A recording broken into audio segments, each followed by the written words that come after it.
स्वागत है आप सभी का इस नए लेक्चर में। तो इस लेक्चर में हम नेक्स्ट पॉइंट देखेंगे, approximate estimate of railway project 2.3 का यह सेकेंड पॉइंट है हमारा। तो चलो इस लेक्चर में हम किस प्रकार से अप्रोक्सीमेट एस्टिमेट प्रिपेयर करते हैं फॉर रेलवे प्रोजेक्ट के लिए वो देखेंगे। तो इस पर अभी तक तो कोई क्वेश्चन पूछा नहीं गया एग्जाम में, ये तो अच्छी बात है आपके लिए। तो चलो हम इसका स्टडी करते हैं। सबसे फर्स्ट पॉइंट, 2 ही पॉइंट्स है, ज़्यादा कुछ बड़ा पॉइंट नहीं है यह।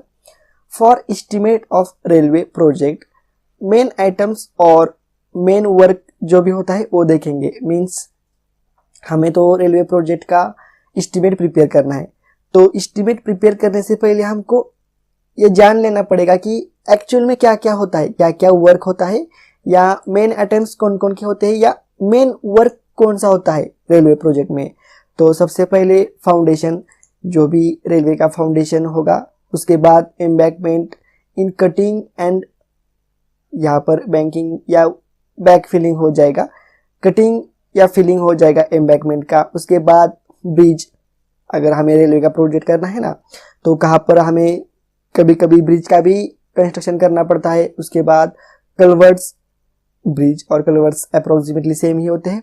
उसके बाद levels and road crossing, means अगर रोड का क्रॉसिंग होना है, फेंसिंग वर्क होगा, या बाउंड्री होगी हमारी, या किलोमीटर पोस्ट हो जाएगा, या ग्रेडेंट पोस्ट होगा, या ऑफिस बिल्डिंग, या प्लेटफॉर्म होगा, रेलवे का प्लेटफॉर्म होता है ना जो भी, या ऑफिस बिल्डिंग मीन्स रेलवे के, आपने देखा होगा कि ऑफिस भी होता है रेलवे पर, प्लेटफॉर्म में भी देखा होगा आपने, स्टाफ का क्वार्टर्स होगा या वर्कशॉप होगा, रेलवे का भी वर्कशॉप होता है ना, या सैनिटरी अरेंजमेंट एक्सेट्रा, बहुत सारे वर्क होते हैं रेलवे प्रोजेक्ट में।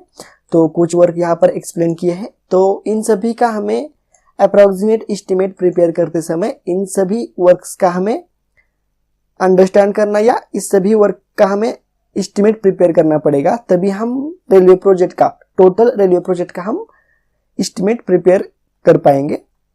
उसके बाद सेकेंड पॉइंट ये है हमारा, railway estimate are prepared by knowing the cost per kilometre of recently construction similar railway lines, that is same gauge, sleeper, ballast, etc.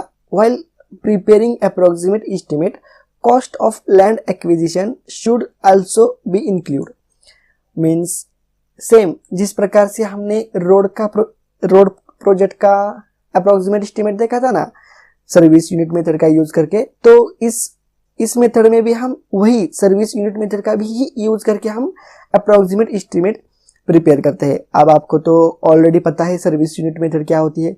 तो हम रेलवे प्रोजेक्ट का अप्रोक्सीमेट एस्टिमेट प्रिपेयर करते समय हम सबसे पहले क्या करेंगे, पर किलोमीटर कॉस्ट हम निकालेंगे। कैसे निकालेंगे वो, recently constructed similar railway lines, जो भी रेलवे लाइन का ऑलरेडी कंस्ट्रक्शन हो चुका है, तो उसी को ध्यान में रखते समय हम क्या करेंगे, पर किलोमीटर कॉस्ट निकालेंगे, और इसी कॉस्ट को हम क्या करेंगे, मल्टीप्लाई करेंगे।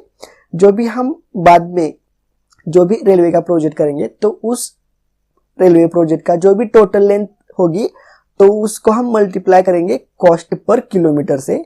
तो हमें क्या मिल जाएगा, अप्रोक्सीमेट एस्टिमेट हमें मिल जाएगा फॉर रेलवे प्रोजेक्ट के लिए।